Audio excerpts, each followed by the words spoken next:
ദൈവനാമത്തിന് മഹത്വം ഉണ്ടാകട്ടെ. ദൈവം എന്നെ ഒരുപാട് ചിന്തിപ്പിച്ച മറ്റൊരു ചിന്തയുമായിട്ട് നിങ്ങളുടെ മുമ്പിൽ ഞാൻ ആയിരിക്കുന്നു. വിശുദ്ധ മത്തായി എഴുതിയ സുവിശേഷം അതിന്റെ 25-ാം അധ്യായം 31 മുതൽ 46 വരെയുള്ള വാക്യങ്ങളിൽ നിന്ന് ചിന്തിക്കുവാനായിട്ടാണ് ആഗ്രഹിക്കുന്നത്. അതിന് കുറിവാക്യമായി ഞാൻ ഒരു വാക്യം വായിച്ചു കൊള്ളുന്നു. പ്രാരംഭത്തിൽ തന്നെ, അതിനു അവൻ, കർത്താവേ, ഞങ്ങൾ നിന്നെ വിശക്കുന്നവനോ ദാഹിക്കുന്നവനോ അതിഥിയോ നഗ്നനോ രോഗിയോ തടവിലോ ആയി എപ്പോൾ കണ്ടു നിനക്ക് ശുശ്രൂഷ ചെയ്യാതിരുന്നു എന്ന് ഉത്തരം പറയും.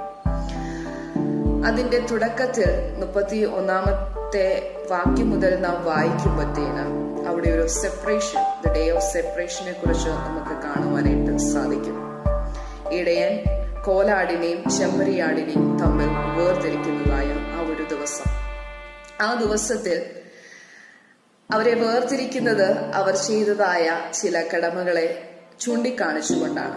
അതുകൊണ്ടാണ് ഞാൻ ഇത് കുറിവാക്യമായി എടുത്തിരിക്കുന്നത്. 44-ാം വാക്യം, അതിനു അവർ, കർത്താവേ, ഞങ്ങൾ നിന്നെ വിശക്കുന്നവനോ ദാഹിക്കുന്നവനോ അതിഥിയോ നഗ്നനോ രോഗിയോ തടവിലോ ആയി എപ്പോൾ കണ്ടു നിനക്ക് ശുശ്രൂഷ ചെയ്യാതിരുന്നു എന്ന് ഉത്തരം പറഞ്ഞു.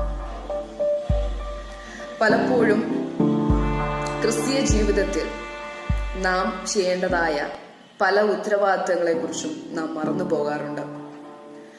വിശക്കുന്നവന് ഭക്ഷിക്കുവാൻ കൊടുക്കുവാൻ, ദാഹിക്കുന്നവന് വെള്ളം കൊടുക്കുവാൻ, അതുപോലെ തന്നെ നമ്മുടെ ഭവനത്തിലേക്ക് അതിഥിയായി കടന്നു വരുന്നവരെ സൽക്കരിക്കുന്ന ആ ഒരു ചടങ്ങ്, ഇതൊക്കെയും ഏറ്റവും ദൈവസന്നിധിയിൽ പ്രാധാന്യം അർഹിക്കുന്നതാണ്. അതുകൊണ്ട് തന്നെയാണ് പറയുന്നത്, ഈ ഏറ്റവും ചെറിയവരിൽ ഒരുവനെ ചെയ്യുന്നത്, അത് ചെയ്യുന്നതെല്ലാം നിങ്ങൾ എനിക്ക് വേണ്ടിയാണ്. നാം എപ്പോഴും നമ്മുടെ ജീവിതത്തിൽ ദൈവഹിതത്തിന്റെ നിറവിൽ അല്ലെങ്കിൽ ദൈവഹിതത്തിന്റെ അനുസരണം എന്നെ നടത്തണമെന്ന് നാം പ്രാർത്ഥിക്കാറുണ്ട്. എന്നാൽ എത്രമാത്രം നാം പ്രാക്ടിക്കലായി അതിനെ ചെയ്യുന്നുണ്ട് എന്ന് നാം ചിന്തിക്കേണ്ടിയിരിക്കുന്നു.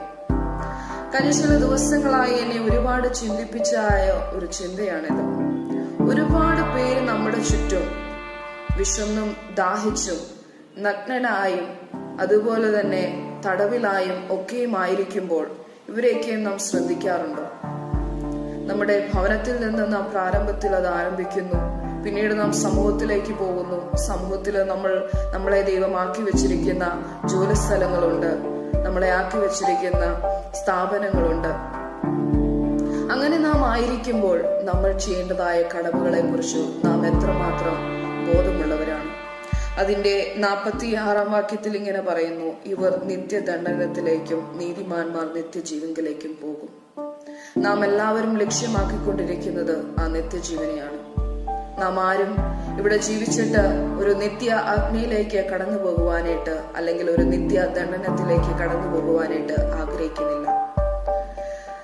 നാം ആ നിത്യതയിലേക്ക് പ്രവേശിക്കുവാൻ ആഗ്രഹിക്കുന്നുവെങ്കിൽ വിശക്കുന്നവന് ആഹാരം കൊടുക്കുവാനും, ദാഹിക്കുന്നവന് ദാഹജലം കൊടുപ്പാനും, നഗ്നനായി ഇരിക്കുന്ന വ്യക്തികളെ ഉടുപ്പിപ്പാനും, തടവിലായിരിക്കുന്നവരെ പോയി കാണുവാനും, അതിഥികളെ ചേർത്തുകൊള്ളുവാനും ദൈവം നമ്മളെ ഓരോരുത്തരെയും ഇടയാക്കട്ടെ.